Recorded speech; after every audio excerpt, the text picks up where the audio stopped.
आज मनोज जरांगे पाटील आणि मुख्यमंत्री यांच्यात थेट बैठक झालेली आहे, थेट बोलणं झालेलं आहे।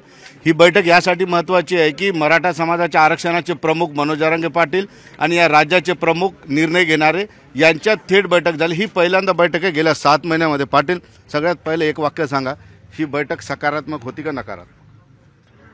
नाही, आता दोन्ही बी नाही म्हणता येणार मला सध्या, परंतु जे मुद्दे सरकारपर्यंत जाणं आवश्यक होतं, मुख्यमंत्री साहेबांपर्यंत जाणं आवश्यक होतं, ते मात्र घातलेत। आता ही बैठकीचं खरं फलित 19 जानेवारीपर्यंत लक्षात येईल, मग मात्र फलित झालं म्हणावं लागेल हिचं। कारण आत्ता घेतलेली बैठकीचं आत्ताच जर सकारात्मक किंवा फलित झालं म्हणलं आणि पुढं नाही झालं, त्यापेक्षा सरकारनं मात्र मुख्यमंत्री साहेबांनी सगळ्या कामाबद्दल आदेश दिलेत, त्यात दुमत नाही। पण आपल्याला जे मुख्य पाहिजे, महाराष्ट्रातला सगळा मराठा समाज ओबीसीत येण्यासाठी सगळे सोयऱ्यांचा आणि आणखीन एक शब्द आहे त्या विषयात, तो घेतला आणि कायदा पारित केला तर आम्हाला मुंबईत जाण्याची हवस नाही। सकारात्मक या दृष्टीने म्हणतोय की अजून बोलणी करू शकतो आपण सरकारची, म्हणजे ह्या बैठकीत काही झालंच नाही म्हणजे पुढे बोलणार नाही, बैठकीचा सिलसिला सुरूच राहील। 20 जानेवारीपर्यंत दरवाजे बंद नाहीच आहेत। आम्ही बीडमधूनच शब्द दिलेला आहे सरकारला, आम्ही शब्द पाळतो। फक्त त्यांनी तो सगळे शब्द त्याच्यात घ्यावा, आणखी एक शब्द तो पण घ्यावा, अशी आमची इच्छा आहे त्यांच्याकडे। त्यांनी जर ते घेतला तर आम्हाला मुंबईला जाण्याची हवस नाही। तुम्हाला आणखीन 1 मिनिट मुद्दाम वेळ घेऊन सांगतो की सरकारला 83 क्रमांकावरती कुणबी आणि मराठा एकच आहे, तत्सम म्हणून हा जरी या शब्दाचा जरी वापर केला तर नुसता शासन निर्णयावर महाराष्ट्रातल्या मराठा समाजाला आरक्षण मिळतंय किंवा सगळे सोयऱ्यावरती सुद्धा मिळतंय, किंवा मराठवाड्यातले सगळे जिल्हे हे कुणबीच आहेत, याचा आधार घेऊनही महाराष्ट्रात बनवता येतो। चौथी गोष्ट सांगतो, ज्या 54 लाख नोंदी मिळाल्यात ते सरकारनं मिळाल्यात म्हणून सांगितलं। स्पीकर ऑन होता म्हणल्यावर मला आता लोड नाही राहिला, मला वाटलं हे मला सगळं सांगायला लागल। म्हणजे खरं सांगतो मी तुम्हाला, 54 लाख नोंदी मिळाल्या, याचा अर्थ त्याचा आधार घेऊन तुम्हाला कायदा पारित करता येतो। ओबीसीत मराठा समाज आहे याचा, तो करावा। आम्हाला मुंबईत जायची हौस नाही, विनंती, आम्हाला मुंबईत जायची हौस नाही, पण जर अंतरवाली सोडली तर मी मागे फिरणार नाही 20 जानेवारीच्या। मराठवाड्यातल्या नोंदीबद्दल सुद्धा मुख्यमंत्री सकारात्मक राहिले। त्यांचं म्हणणं असं की नोंदी सापडायला पाहिजे होत्या, त्या सापडल्या नाही, याचा अर्थ अधिकारी काम करत नाहीत, हे मुख्यमंत्र्यांनी स्वतः सांगितलेले। पण मराठवाड्यासाठी विशेष मोहीम राबवली जाणार आहे, त्याबद्दल काय म्हणा, समाधान आहे? पण महाराष्ट्रासाठी मराठवाड्यात कमी सापडते असं तुम्ही पण आरोप केला। मग आता ते मराठवाड्यात बी सापडते पण महाराष्ट्रात बी सापडा ना, म्हणजे राज्यभर।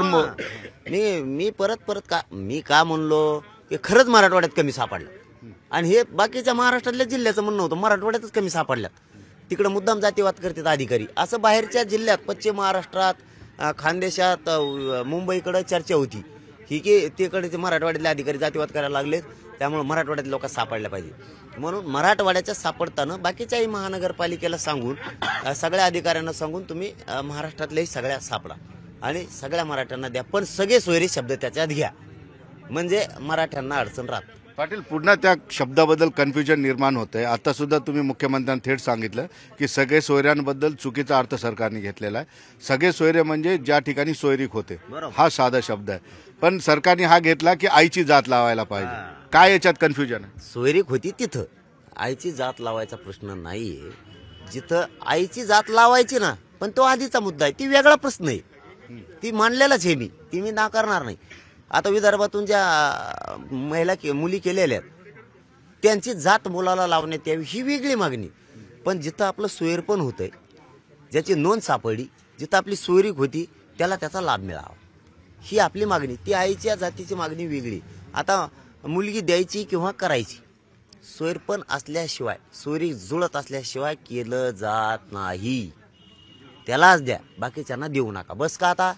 पण हे सगळे सोयऱ्यांमध्ये बराच गोंधळ झालेला, सरकारला समजण्यामध्ये थोडी अडचण येते असं तुम्हाला वाटतं? ते आता बच्चू भाऊ म्हणले ना, मी ते समजून सांगतो, म्हणजे सरकारला वाक्य बदलायला लागतंय, आम्ही ते आता बसतो असं ते म्हणलेत। आता ओपन होतं म्हणल्यावर, आवाज येतो म्हणल्यावर मी बराच आता टेन्शन फ्री झालो, म्हणलं सगळ्यांनी ऐकलं हा, पण म्हणलं ते तुम्ही विचारायचे, मायाने ध्यानात राहायचं काही गोष्टी, म्हणून ते स्पीकर ऑन होता माहित नव्हतं, ते बरं झालं, ते लय माझं कमी झालं, कारण त्यांनीच सांगितलं आता ते करतो, ते सगळे सोयरे घेतलं ना, मला मुंबईत जायची हौसच नाही खरं सांग। 1905च्या लसीचे पुरावे असतील, संस्थानाचे पुरावे असतील, मंदिर संस्थांचे पुरावे असतील, हे सगळे पुरावे तपासण्याचे खास आदेश मुख्यमंत्र्यांनी आज दिलेत। हो दिलेत, परंतु 20च्या आत माझं एवढंच वाटतंय, 20च्या आत त्यांनी होऊ शकतं 20च्या आत, कारण जवळपास 18 दिवस बाकी आहेत। अहो लय दिवस इथं दाना पळायला लागले, मनुष्यबळ देऊ म्हणले मुख्यमंत्री साहेब जास्तीचं.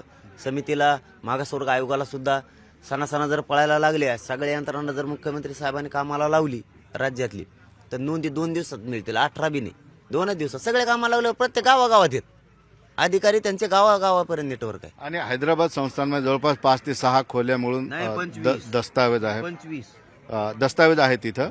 तर तो दस्तावेज तपासण्यासाठी सुद्धा आता विशेष मोहीम राबवल्या जाईल. त्याच्यातून फार मोठा खजिना हातात लागू शकतो. त्याच्यातून लागल पुरातत्व जे पुरा काय म्हणतो आपण त्यांना, पुरोहितांकडे, मंदिराकडे, जिथं जिथं 10वे काय त्या बळी काहीतरी व्हायचे ते लसीकरण, हा देवी लस, नागबळी, हे जे असायचे ना त्यांच्याकडे हजारो वर्षापूर्वीचे. राजस्थानचे भाटांकडे टिशीवरती, खासरापत्रावरती, हे जर सगळे घेतले तर खूप मराठ्यांना लाभ होणार आहे. पण असून तुम्ही घ्यानात आता टिशीवर कुणबी घ्यानात म्हणजे अन्याय. 33-34 मध्ये नुसत्या बीड जिल्ह्यात 11,000 आहेत, नुसत्या बीड जिल्ह्यात. ते किती फायदा होईल भयानक. 33-34 नंबर घ्या ना, ते रेकॉर्ड तुमचा आहे, आमचा नाही ना, हे म्हणणं आहे आपलं. पण विचार मग मात्र ह्या बैठकीचं शिंदे साहेबांनी फलित केलं 100%. दुसरी गोष्ट अशी, तुमची महत्वाची मागणी गुन्हे मागे घेण्याबद्दल, त्यावर सरकार जास्त बोललं नाही. काही प्रोसेस आहे त्या कराव्या लागतील असं म्हणतो. प्रोसेस काय आम्हाला धरायचे आहेत काय म्हणलं मी, आम्हाला धरायचं प्रोसेस होय.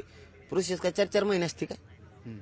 प्रोसेस 4-4 महिने नसता. आमचं म्हणणं आहे ना, आता आमच्यावर झालेल्याच त्याला नावेलाच आहे. ते जेवढे दिसतात ना हाताने एवढे जाऊ दे घरी, टाका यांना जेलमध्ये, आमचे गुन्हे नोंदून घ्या, आमचे गुन्हे नोंदून घ्या. 300-700 त्यांच्यावर 19 टाके आहेत, गुडघ्या मोडलेत, काही काही लोकांना शेतात जाता येणार, घ्या यांना, जाऊ द्या यांना मध्ये, हो द्या. कारण दिसतात इथून जेवढा लॉट आलेला या बाजूने इथपर्यंत, हे पुरामध्ये जाऊ द्या. हा, हे कमीत कमी 400, 350, 400 जण घुसलेले पोलीस. हा, हे पुरे जाऊ द्या. यांनी किती माणसं खाली पडलेली ते बी व्हिडिओ आहेत. पण त्याचं काम सुरू झालं म्हणतायत, पण एक प्रोसेस आहे 169 नुसार त्या केसेस मागे घेता येतील. कायची 16 फस्टी करायचंच नाही, काय संबंध आहे, करायचंच नाही यांना.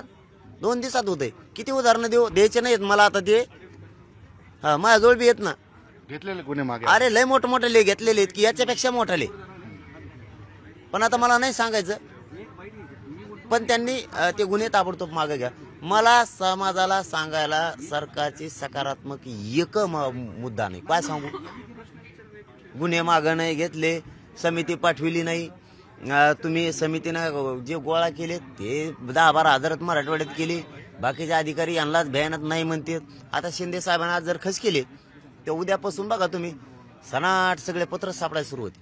दाना 33-34 घ्या, सगळे घ्या. पण विचार सगळे यंत्र काम, तलाठी आहे तुमचं, तहसीलदार आहे, सगळे ते काय माझ्याजवळ बसत येऊन काना कामाला लावले, दाना सापडायचं, ढिगलं सगळं. गाड्या आम्ही देतो भाऊ, नसल्या तुम्हाला तर आमचं रिक्षा आहेत, गाड्या ट्रक आहेत, आम्ही आयत्यात तयार केल्यात, तुम्हाला पुरावे पाहायला पाठवून देतो आम्ही. ट्रकाचं नाव काढलं म्हणून विचारतो, तयारी कशी चालली? लय निभरून असे दुमताच होणार आहे या बारी. तयारी अरे लय केले. आता तुम्हाला काय सांगा, मग सांगितलं होतं ते नाही आलं याच्यात सांगा पुन्हा.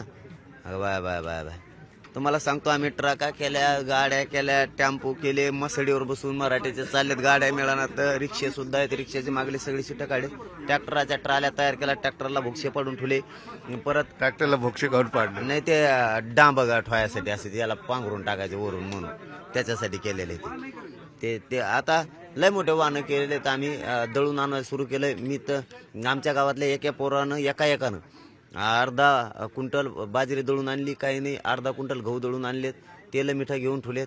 आम्ही तर सगळ्या तयारी लागलो, झेंडे आणलेत, लेझिमाचे पथक तयार केलेत, खेळायला कबड्डीचे तयार केलेत, 500 हलगीवाले केलेत, लय केले. मराठे तुटून कामाला लागलेत. आम्ही काय घरी राहत नाही इथं, फक्त आम्ही माता मावल्या राहणार आहेत, ते बी मागचं खिंड सांभाळणार आहेत, पुढचे आम्ही सांभाळणार आहेत मुंबईची. आम्हाला तिकडं काही केलं इकडे.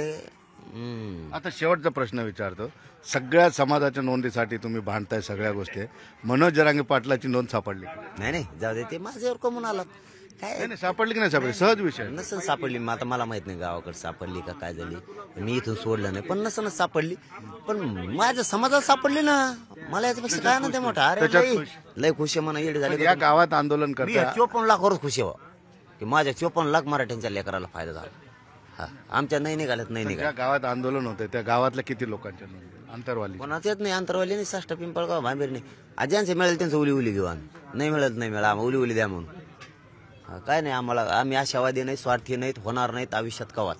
तुमची सापडली नाही नाही सापडले आम्हाला काय म्हणजे आम्ही त्याच्यात रडून नाही पडलो. आले सापडले तर काढून, नाही सापडले सोडून देऊ. पण आमच्या गोरगरिबांच्या लेकराचं कल्याण होतंय. मराठा आणि कुणबी एकच आहे. ओबीसी आरक्षणात मराठा आहे, वाद घालायची गरज नाही, कायद्याच्या चौकटी. पुढच्या बैठकीसाठी आशावादी आहात 20 तारखेपर्यंत? भविष्यात शिंदे साहेब 100% मराठ्यांना आरक्षण देतील आणि फडणवीस साहेब आणि पवार साहेब म्हणजे दोन्ही उपमुख्यमंत्री 100% शिंदे साहेबाला साथ देऊन मराठ्यांना ओबीसीतून आरक्षण देतील ही खात्री. नाही दिले तर मुंबईकडे निघालो. पुढच्या बैठकीसाठी आशावादी आहात? 100% मराठ्यांना मिळेल असं वाटतंय. नाही मिळालं तर आम्ही चाललो ना मुंबईला. येताना आरक्षण घेऊनच आम्हाला माहिती तिथं आरक्षण आहे. निश्चितपणे आपण बघितलं या ठिकाणी बैठक सकारात्मक झाली. काही गोष्टी बैठकीच्या बोलून दाखवल्या त्यांनी. मात्र पुढच्या बैठकीसाठी सुद्धा मी आशावादी आहे, कारण येणाऱ्या 20 तारखेपर्यंत मी माझ्या वतीनं बोलत राहील. सरकारला सुद्धा त्या पद्धतीचा सकारात्मक प्रतिसाद देईल. ही एक चांगली गोष्ट आहे. आता सरकारच्या हातामध्ये आहे की 20 तारखेला मनोज जरांगे पाटील आणि मराठा समाज मुंबईमध्ये येऊ द्यायचा की नाही येऊ द्यायचा हे सुद्धा महत्त्वाचं आहे. सुधीर जाधवसह सिद्धार्थ गोदाम, न्यूज 18 लोकमत, अंतरवाली, सराटी.